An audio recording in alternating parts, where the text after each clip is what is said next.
welcome everyone to our panel tonight. Our topic for the night is scope of practice and the role of PAs and NPs in the emergency department and how that's changed and impacted the recent workforce issues. We have a really great speaker for you tonight, Dr. Julie Veith. She's the current chair of the AAEM EM Workforce Committee, and she's an emergency physician at Canton Potsdam Hospital. Dr. Veith has been actively involved in NPP issues since the inception of the AAEM task force back in 2019, and she's helped to educate fellow physicians and trainees about ongoing NPP scope of practice legislation throughout the country, and advocated for the safety of our patients in being seen by board certified emergency physicians. And joining her, we have Dr. Haig Aintablian. He's a fourth-year EM resident at UCLA and the immediate past president of AAEM RSA. Under his presidency, AAEM RSA became the advocacy organization for EM residents and medical students. And Dr. Aintablian made big strides with the creation of educational resources illustrating the differences between EM trainees and NPPs, along with publishing open letters to the specialty of EM and the ACGME RRC advocating to eliminate the encroachment of private equity in emergency medicine. He's currently preparing to be the inaugural SpaceX Fellow for Aerospace Medicine. So we hope that you will enjoy the panel. Just a few reminders to put your questions in the chat. And then stay for the end where we'll be raffling off $100 to attend our Advocacy Day. Take it over, Dr. Veith. Thank you very much for being here. All right, good evening, everybody. And Haig, I'm just going to ask you to monitor the chat since I won't have that box up. And I would love for this to be interactive. I know it's set up in a webinar format, so I can't actually hear or see the attendees. But certainly if you have questions as we go, please pop them in the chat and I would be more than happy to answer those. I'm going to speak for probably about half an hour. And then after that, again, it will be sort of an open format with you guys able to post questions in the chat of anything that we didn't cover or things that you want more details about. So as Lauren said, I am the chair of the Emergency Medicine Workforce Committee. And I'm super pleased to be with you all tonight. So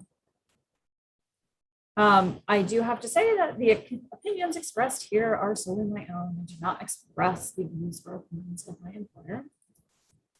And then my disclosures are nothing financial, just that again, I'm the chair of the Workforce Committee, and then I'm also a member of the Medical Estate Society of New York Scope of Practice Task Force. So why are we here? Well, I think you are all here because this is a huge topic within emergency medicine and the House of Medicine as a whole right now. And over the last 10 years, 20 years, but the last few years in particular, we have really seen this come to light and come to be a huge topic within emergency medicine. There are also, though, tons of myths, tons of rumors, and we need to sort of clarify all of that, know what is fact, what is myth, what you need to know as a trainee, what you need to know as potentially a new graduate coming out, and what you need to look for both when you are looking for residency programs and also when you are first to go into your new attending practice. You know, some people will say that NPPs or non-physician practitioners don't belong in the emergency department at all. Some people will say that they're here to stay and we just got to get used to it and learn how to all get along. I'm not going to say either of those things. It's really up to what happens over the next few years, how this goes. I'm just going to present some facts on what their education level is, what some of the regulations are that you need to know about. And it will be up to you as the new workforce to decide how we all move on from this together and what that looks like in the future. So as you all know, everybody is functioning in a team in the emergency department, and that's really no different than when you belong to a sports team or you belong to a business model. There's a CEO, there's a sports captain, and in the emergency department, there's also a team, and that emergency physician, the board certified or board eligible emergency physician, really should be the leader of that team. And AAEM stands for that, and we are huge proponents and advocates of that, and we are loud and vocal about that. for lots of reasons. Obviously, our education is more than that of anybody else on our team when we're talking about leading a patient through a medical or trauma crisis. And while we require all of our team members to participate, we still also require a team leader. And for that, we need you as potential board eligible board certified emergency physicians to take that role. How do we, though, get everybody else to assume other roles on the team? I think we can all agree, whether that's PAs, NPs, nurses, respiratory therapists, patient family members, right? There are a couple of things that are core to this team. And one is obviously the patient care itself. We're all here for one reason, and that's to take care of the patients. But we're also here because we want to provide quality care to those patients. And that, again, requires expertise. There is one thought that it takes 10,000 hours to become an expert in something. Well, luckily for you all, you will have 10,000 hours or more of education at the end of your residency program on how to be an emergency physician. So some of this actually goes back, if we look in history, to something called the Flexner Report. There are lots of problems with the Flexner Report, but one of the things that it did shine light on was back in the early 1900s, just how vastly different medical school preparation was, and that some doctors were graduating, frankly, without the appropriate training to be a physician. And the Flexner Report ended up coming out and streamlining all of that education. And as a result, many schools had to close because they were not up to par with providing the education level that was required to be a physician in the United States. But those reports and those evaluations and those level of scrutiny does not exist for nurse practitioner school or for physician assistant school. And so we're arguing that perhaps it should. So who is on our team of, quote, providers? And you'll notice that I say that in quotes because we don't like using that word. Obviously, we have the physicians, the nurse practitioners, and the PAs who are taking care of patients and putting orders in and really deciding what the next steps of patient care are. Everybody comes to this team with a different level of education. And for you as a physician, it's important that as a resident, you have an awareness of what that is. But as an attending, you really have to know who you're working with and what their level of education is, so that you know what you can delegate, what you need to very closely supervise, what you can less closely supervise, and what you totally need to micromanage. And that's going to be different for everybody that you work with, because unfortunately, there's not one size fits all, like with a physician residency training program. The nurse practitioners and the PAs both come from totally different models of education. And unfortunately, what we're now seeing are nurse practitioners go through school, having maybe not even been a bedside nurse for any time at all, doing accelerated online programs, whereas our PA colleagues are actually doing a more rigorous and regulated training program, and their educational requirements are far more streamlined across the country compared to the NPs that are working alongside them. The other thing that complicates this, especially on the nurse practitioner side, is that there are various ways of getting through and becoming an NP, and that actually affects how they practice. So, for example, as a physician, when we come out, we actually are licensed in a state, usually in medicine and surgery. Now, does that mean I'm going and working in an operating room and doing craniotomies? No, it really doesn't. And we'll talk about that, why that is later, but I am licensed to do that. And as an emergency physician, I am allowed to see patients of all ages, and most of the time would be credentialed at whatever institution I work at to see patients of all ages because of my depth and my education training. That is not true for our nurse practitioner colleagues. So for them, many of them will do a family nurse practitioner model, which is mostly focused actually on outpatient medicine and primary care, not emergency care. But some will do pediatrics, some will do neonatal, some will do geriatrics. And whatever degree they do actually determines then how they are licensed within their state and what population of patients they can see. A women's health nurse practitioner cannot work in an emergency department in almost any state. A neonatal nurse practitioner cannot see adult patients. They are not generally licensed to do that in their state under their typically board of nursing. So they have to decide earlier on what license they're going to do. And that matters for you just to make sure, oh, who am I actually working with alongside? If you're working in an emergency department that has a pediatric emergency department and an adult emergency department, you need to make sure that the people that you're working alongside are actually credentialed appropriately. Now, that's not your job as an attending. It's actually your medical director's job and your hospital's job. But it's a really good idea just to sort of have an idea of how this came about and what are the potential options of people that you might be working alongside. It really does become an alphabet soup model. You'll notice that in particular, a lot of nurse practitioners will put many, many letters behind their names. I'm not sure why this is because we typically just do, MD, DO. I'm actually an MD-CHB because I went to the medical school in the United Kingdom.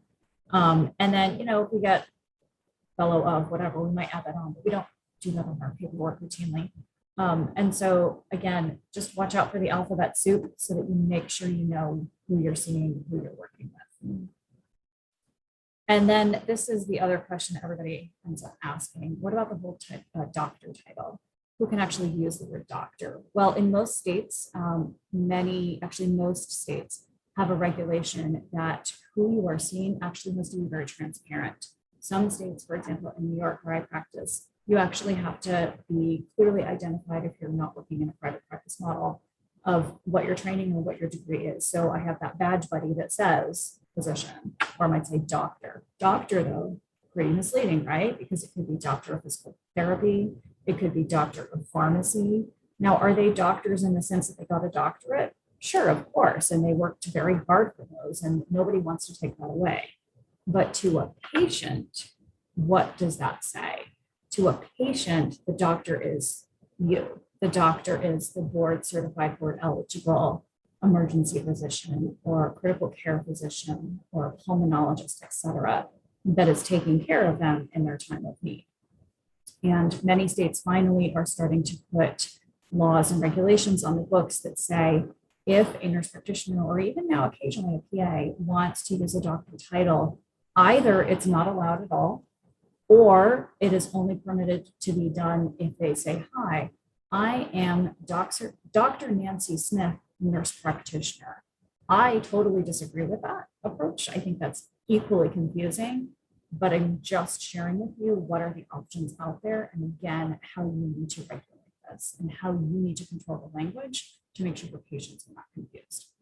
If you were on an airplane and somebody said, is there a doctor on the plane? We don't want my dad, who's the doctor of chemical engineering because of his PhD, right? We want the medical doctor. And so again, be aware of who's using that doctor title, especially when seeing patients in the emergency. So what are our warning signs? The warnings are really here that there has been an amazing proliferation of online nurse practitioner schools. And this is at a detriment to, I think, our nursing colleagues who are going right from bedside nursing or no bedside nursing right to this online schooling, which I think poorly prepares them and sets them up for failure in the future. But also there are some online schools that even have 100% acceptance rates. We all know that would never happen in medicine. We all are quite highly scrutinized into all the exams we have to take to become physicians. And why is that? Because we know it's hard, because we know that there are certain benchmarks that you have to meet to be entrusted with taking care of patients. Does that mean other people can't help us do that? No, absolutely not. But again, it means that you are the expert and you have demonstrated that, and you will demonstrate that by the years of schooling that you go through, the credentialing that you go through, and all those exams that you have to take to prove yourself after your residency training. So what about those required patient care hours? I think this graph really says it all when we're talking about NPs and PAs versus physicians. The blue is the schooling hours of required patient care hours that's required. So just coming out of medical school, you already have 4,000 hours of patient contact. And of course, that is supervised patient care contact, right? Now add on the orange and it gets you to, this is actually based on family practice data, but the emergency medicine data is quite similar, the hours, all of those patient care hours. And what are those patient care hours? Supervised patient care hours. You're not coming out of medical school, hanging up a shingle and getting to work in any state in this country. What about PAs and NPs? PAs are coming out anywhere from 1,800 to 2,000 of hours required in school. But after that, in some states, they could go out and practice with minimal supervision. And nurse practitioner colleagues, 500 hours, 500, of which is poorly supervised at best in some programs where they get their own preceptors and they set up their own rotations. So I think that would never happen in a medical model for physicians, but it happens all the time, unfortunately, for nurse practitioners, which is frankly, it's just a shame that their schooling has allowed this to happen. What's the elephant in the room? FPA, which is full practice authority, which basically is independent practice for nurse practitioners. On the flip side of that is called OTP, or optimal team practice, which is basically independent practice for physician assistants. You'll see both of those words floated around, especially when you're talking about scope of practice at the state level, which is where all of this is controlled. But FPA, full practice authority, OTP, optimal team practice. Here's a map that's actually already outdated. It is from the AAMP, but what this shows you is states in green that allow full practice authority for nurse practitioners. And what does that mean? It means they have no physician supervising requirements and they don't report to the Board of Medicine, they report to the Board of Nursing or Board of Nurse Practitioners. So completely separate from the Board of Medicine. California has now turned green. Delaware has now turned green. I believe Florida is either yellow or green now. And so it's only a matter of time until state by state, all of those that are in red or yellow are gradually going to become green. Louisiana was a big one that was up for discussion this past year, but they remain yellow and have not turned green yet. As I mentioned, OTP. So this is what the PA site says, why optimal team practice matters. So they use these 4 pillars to describe why they want optimal team practice, AKA independent practice. For patients, they'll have greater access to high quality healthcare.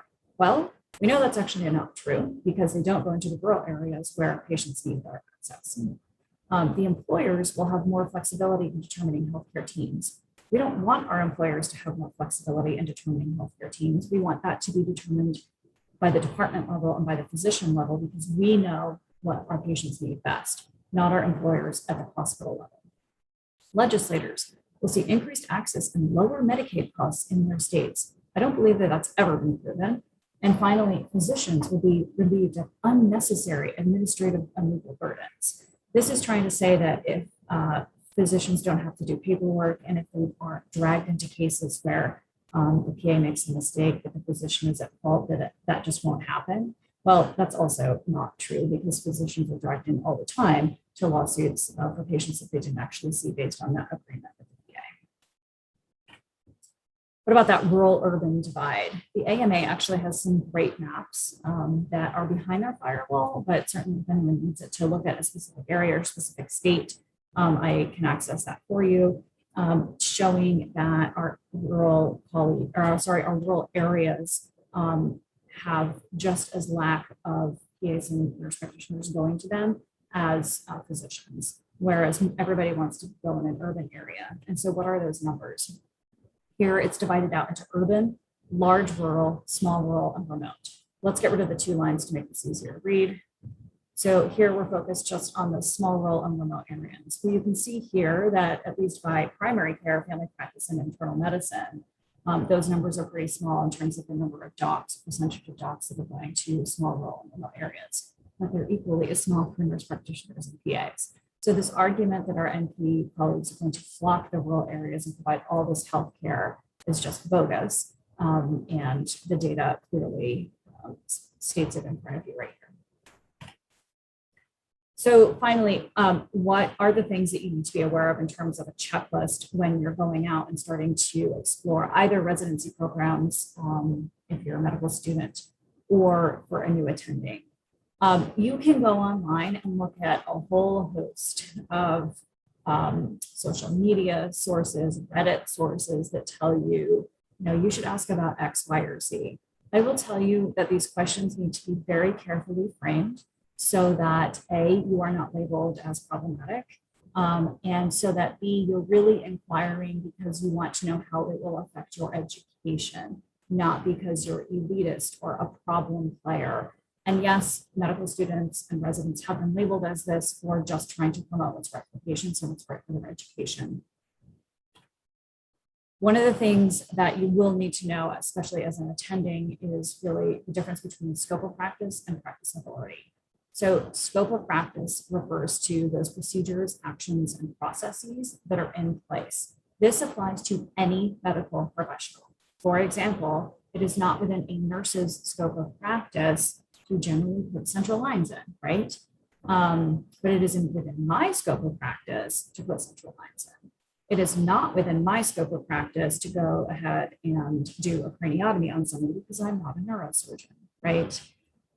Your practice authority is, and the two of these things get confused all the time. The practice authority is actually the level of independence that a practitioner has. So a physician has complete practice authority, right? I get to decide what I do under my license within my credentialing and my scope of practice. A nurse practitioner might or may not have that full practice authority. A PA may or may not have OTP. That's practice authority, and that's your level of independence.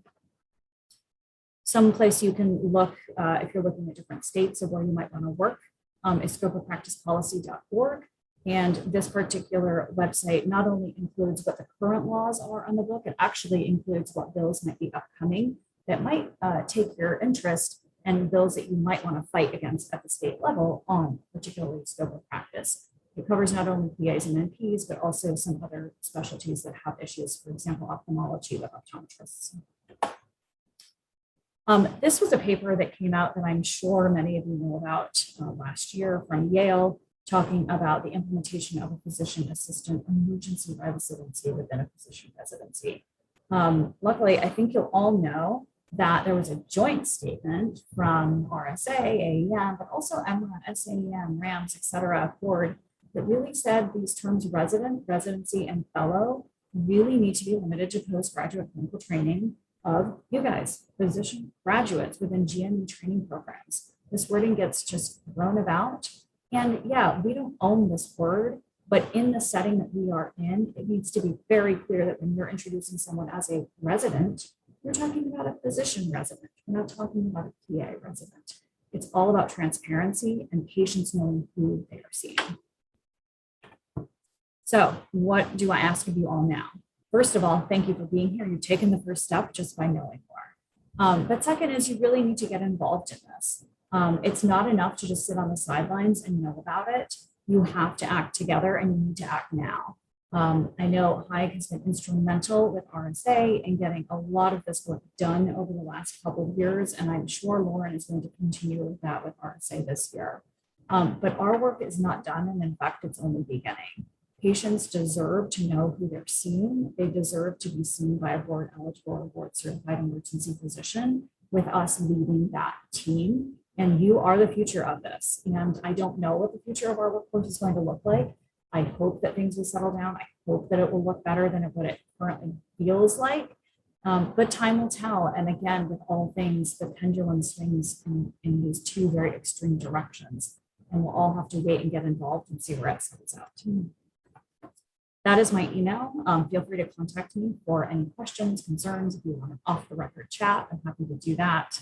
And I'll open it up to the floor. Haig, for any questions in the chat or any questions that Haig wants to bring up. You brought up a ton of good points, Julie. I think that one of the things that really resonated was kind of not being a problem child in the residency is a very important thing. And it's something that's difficult to balance when you're doing true advocacy work, because a lot of the advocacy these days actually goes against some of what even academic EM program leadership wants.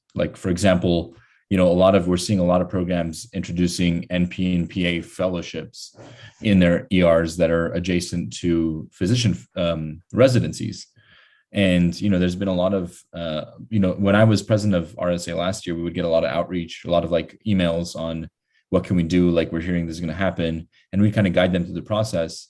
And the most important thing is that if you and your co-residents feel the same way, you need to like band up as a united group and bring this up to your leadership. Issues that involve your training. Look, in my program, we had a proposal to have NP students in our ER when we didn't even have room for, med students. We were like it was already kind of jam-packed. And we, as a residency, kind of lifted our voice. I kind of introduced the data to my co-residents and was like, hey, like, this is not a good idea. This is opening up a Pandora's box.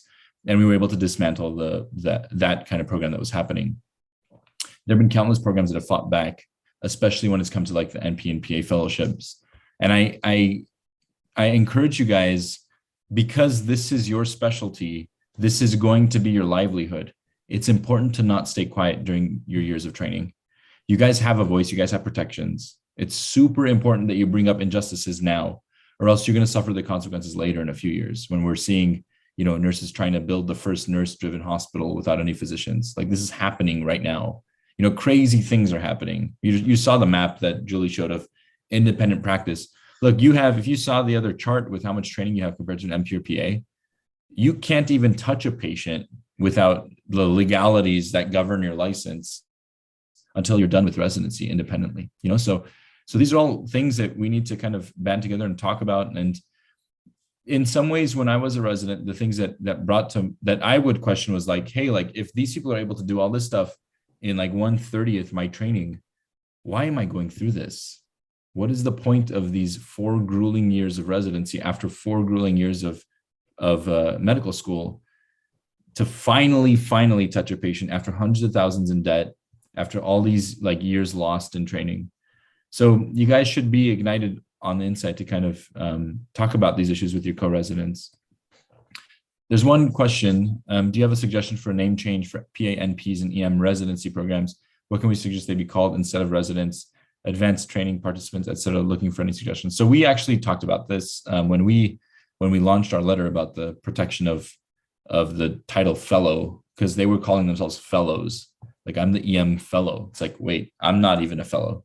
I'm still a resident. How did you skip that and call yourself a fellow? Which is mind blowing to me. And they weren't going by like, oh, like I'm like the PA fellow. They're like, I'm the EM fellow. It's like, that's nuts. The way that I would describe it is a PA postgraduate training program. If you want to, like, there's postdocs and everything. There's postdocs and PhD programs. There's postgraduate training in a bunch of fields. If you want to call yourself and we're technically postgraduate training. That's why we're PGY, like postgraduate year. We're doing postgraduate training too, but the title resident or fellow in the context of the lay person is that of a medical doctor or doctor of osteopathy or like any equivalent that practices medicine. So I would suggest, like, you want to call yourself, you want to do additional training, call yourself, a PGY, call yourself a postgraduate PA fellow, PA training program, whatever. But a lot of these words that they use, the whole fight for the DNP, the doctor of nursing practice, to call themselves doctor, or now the tacked on 1-year PhD. Who's ever heard of a 1-year PhD? How is that a thing? Like, the fact that you could get a PhD in a year and online is mind blowing, but the fact that they're doing these things to get the title doctor just kind of shows you where the advocacy is on these other groups that are kind of fighting the physicians. I welcome you all to ask any questions, and feel free to bring up any points, especially as it relates to all these topics we've gone over. Yeah, I'll just add on while we're waiting for questions. The suggestion for the name change. You can also just call them PA trainees. They're not. They're not students anymore, but they're still trainees. That would be fine. But yeah, I'll agree with Haig. This whole idea of doctor, fellow, resident, it has to go away. It's confusing. It's very confusing. Patients already still don't quite know resident. Exactly. Fellow. And then you add that in. You'll see this in the ER where people will be like, oh yeah, my doctor said this. And you'll look at the paperwork, it's not a doctor, it's a PA or an NP. They don't know. Like one time I had a patient who thought they were seeing a pediatrician. The mom thought they were seeing a pediatrician for 7 years. They're like, that's my pediatrician. I'm like, that's probably your pediatrician's physician assistant. That is not a physician. It's not a pediatrician. That's a physician assistant that does pediatrics. And they had no idea that they weren't a doctor, and there was a lot of gross mismanagement things that you would see. They were sent for, there was a lot of mismanagement, but it's important to educate your patients too at the grassroots level. So so they know who they're actually seeing. Oftentimes, where you'll see this too, where there's gross mismanagement on behalf of a non-physician, but they think it's a doctor. So they think the doctors are evil or whatever, oh, my doctor, why did my doctor give me this antibiotic? It's like, your doctor, it's not a doctor, or why didn't they give me an antibiotic? It's like, I don't know, but they're not fully trained compared to what, a regular physician might have given you antibiotics or whatever. But any questions, guys? Feel free to, I think you can unmute yourselves too now. Yeah. Yeah. Haig, I'll throw out a question. Have you noticed any changes over the last couple of years when you're talking to patients if they are aware of who they're seeing? Unfortunately not. Okay. I think I've seen a little bit, like little trickles of people that say like, oh, my nurse practitioner. I'm like, wow, you know what a nurse practitioner is? But that's like 1 or 2 patients like every 6 months. It's not a big, I see a lot more people saying my primary care doctor or my doctor, and it's not a doctor, than I do people like actually knowing who's taking care of them. And oftentimes, if someone's seeing you in a white coat, if you introduce yourself by your first name, they're still going to think you're a doctor. Even if you don't say the title doctor, if you're introducing yourself in a white coat with a stethoscope around your neck, coming up with medical decision making, and they're the only person that you see, they think you're their doctor. Yeah, some people think that this is very elitist and that, why are we so hung up on doctor? It's funny, I've been out now for almost 10 years, and every day I still get, especially right now when I'm wearing a surgical cap on my clinical shifts and all the eye protection, masks, and everything, you can't see anybody. But every day I still get, oh, I never saw the doctor. And some of that's a male-female thing, and I don't need to go down that path. But I think it's really important that patients know, and also I'm the medical director for my group, so I get all the patient complaints. And occasionally I'll get a complaint like, I never saw a doctor. And so for me, that actually might be true if they saw a nurse practitioner or PA, but in fast track. But then I have to go into the chart and be like, who actually did they see? Mm-hmm. And I would say when they say that 8 out of 10 times, it's because they saw a young female physician. And I think it's just really important that patients know that they're seeing a physician who is an expert, who the buck stops with them, right? The buck stops with me when we're running a code. It's my responsibility. I take that very seriously. So it's not an elitist thing. I have to tell all the nurses that I work with that I don't mind if they call me Julie out at the nurses station. By all means, please. I don't really care what you call me. But I do expect that when we're in the room, they call me Dr. Veith, because again, the patients will say repeatedly, I never saw the doctor, despite me doing a pelvic or a rectal exam, which is, who are you letting do that? So it's just really important that patients know who they're seeing, and also so that they know they have a choice, not in the emergency department per se, but out in the primary care world, or if they're in the specialist world. If they choose to see a nurse practitioner or PA, I don't have a problem with that.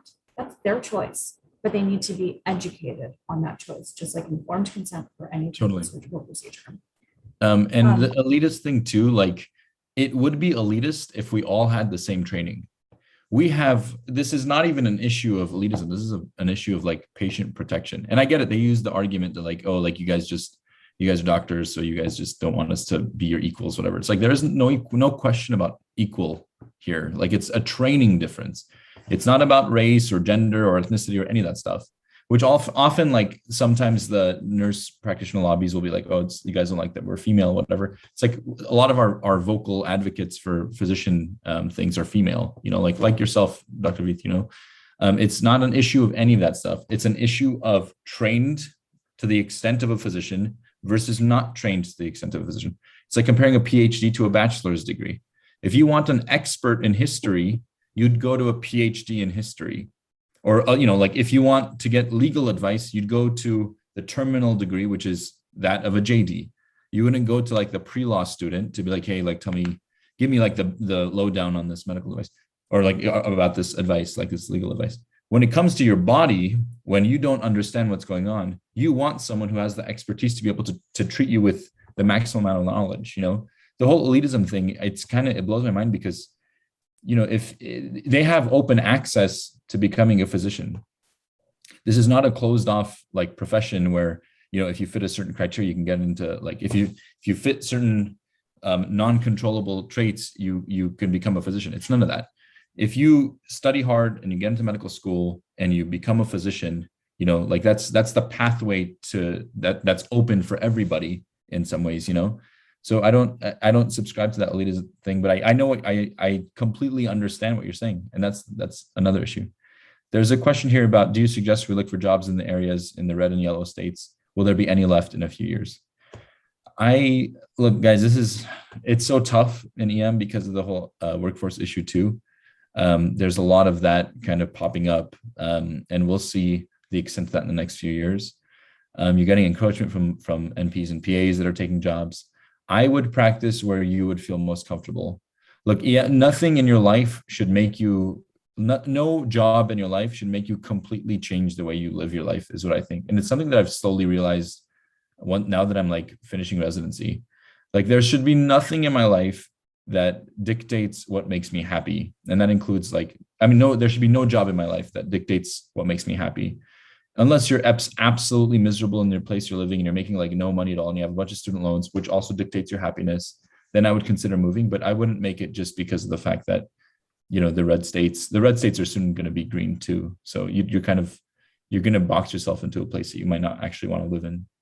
Yeah, I'd agree. And I think also, even though those are red, yellow, green states, in actual practice, so much of this, especially as an EM doctor, not in the primary care world, but as an EM physician, a lot of this comes down to what your hospital bylaws are and how your credentialing works at your hospital. For example, I practice in New York. In New York, nurse practitioners can have total independent practice after 3,000 hours of, quote, supervised practice. But in my hospital, we don't allow that. So in the outpatient world, in the inpatient world, and in the emergency department, they still function in a supervised model. And my department has even determined what that looks like at the department level, which is different than what it looks like in the primary care level. And so you actually do have some control over this by getting involved in your medical staff once you're in attending and on staff, and controlling it that way. Even if your state has things, you can always be more strict in your hospital with your credentialing and your bylaws. You can't obviously be less strict in your state. And so that's a lot of the way in which departments and hospitals function in these states that are just totally loose. And yeah, to piggyback on that too, a lot of you guys will notice this too, and this is an issue with regards to the scope of practice thing. The people that don't understand that they're seeing a non-physician are typically those that are of lower socioeconomic status and sometimes even like the lesser medically literate people. They're the ones I think that are suffering the most from this issue. It's not the affluent people that have good insurance that will always see a physician for everything that they see, that'll get like the expert endocrinologist and whatever. It's those that are in less resourced areas. Even though there are physicians in that area, they'll typically not, like they won't get access to those people, or they won't know that they're not seeing those people. And now with the EM workforce issue, from the ER standpoint, this should not be an issue at all.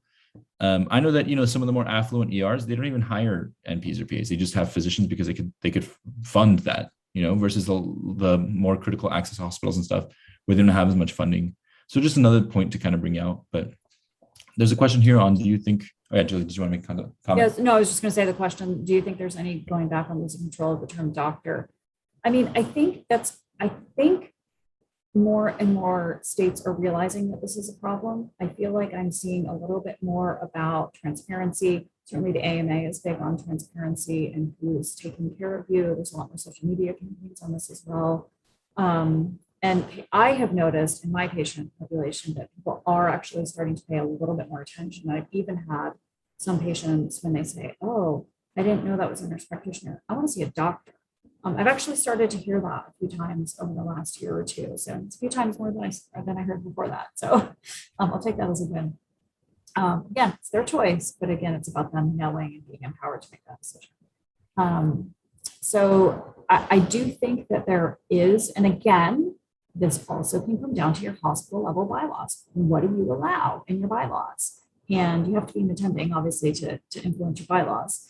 And you have to be active on your medical staff, but you do have control that way. I think a lot of people forget that once you're an attending, you actually can play a role in what your hospital staff bylaws look like by just getting involved, because most people don't want to get involved. Yeah, I think the term, one thing that I'm kind of noticing too is like doctors are going by physician now, just because that's like more of a protected term. Although chiropractors often use that term too, which is very bizarre. It's the thing that I kind of, in the ER, it's a lot easier to just be like, I'm doctor, whatever, solely because no one else is going to, sneak into that room and like call themselves whatever, versus in the primary care world, like people are just assigned random, mid-levels and things like that. So, but I do think we have lost a lot of the ground when it comes to the title doctor. You see dentists calling themselves doctor. You see physical therapists calling themselves doctor. Their scrubs say doctor on there, even though there's no degree on it. You're seeing that like widespread across. You see pharmacists calling themselves doctor, which, like everyone's got a doctorate. That's totally fine. But it would have been nice if like the terminal degree was called something else, because people associate the title doctor with physician. Oftentimes on the street, if you see like I saw my doctor, it's not like they saw their PhD in English, like during office hours. They saw a physician, basically a physician just kind of taking care of them. So we have lost a lot of grounds on that. But here's what I'll say too, because over the last year, I've done some like side gig stuff with house calls, and boy, we think we're so undervalued in the way that we're trained and in the places that we practice. But when you step out into the real world and you tell people that you're a doctor and you're there to help them, you see them, you treat them, you are so respected as a person. And what I would hate to see is that all of that respect that came with all the hard work kind of get tarnished slowly because of mismanagement. And I think, like Julie said, states are starting to recognize that this is becoming a little bit of a problem. And I think the AMAs, I was the biggest vocal opponent to the AMA a few years ago. I put a whole open letter out to them, like complaining about why they're not doing anything. But I think now slowly the AMA has started to like pull out their big guns and start advocating for physicians. And we're starting to see some of that advocacy at play now with some of these transparency laws. And it's rightfully so. It's definitely needed, where patients know who they're seeing, because it's a patient safety issue at some point.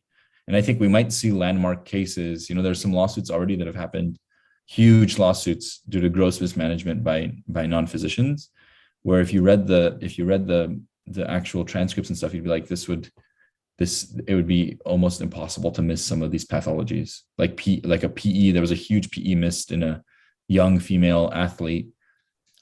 It was missed like 4 times, all by mid-levels, and the patient died. And it was like pleuritic chest pain, hypotension, tachycardia, and they just chalked it up to like anxiety back to back to back. And she ended up dying. So I think unfortunately, the case is that some of these landmark suits where people actually get harmed are what causes legislation to change. So it's unfortunate, but it's just the way it is. Yeah. Any other questions, guys? Any other questions? Yeah. All right. Well, thank you all for joining. I believe Elizabeth on our staff has a comment she's going to throw in there about, is it a raffle to win some money? Because who doesn't want to win money? Your odds are pretty good. Yeah, your odds are really good on this group. So, Elizabeth, if you want to pop that in the chat. And again, you have my email that was posted up there, or you can email the AAEM staff, and they certainly know how to get a hold of me. Climbing the Hill raffle. Oh, look at this. We're going to see who wins in real time. This is exciting. All right. There you go. Luke, Luke Nice. is winning, I believe. Luke, I think you're winning $100 to attend HPEM, which is the AAEM Health Policy Emergency Medicine In on DC. Capitol Hill in Washington, Yeah. DC in October. So I'm sure some information will be forwarded to you by our staff. Thank you all for joining, and just reach out for any questions. Thanks, Haig, for joining. It's Yeah. fun. Thank you. Yeah. Thank you guys. Have a good one. Bye.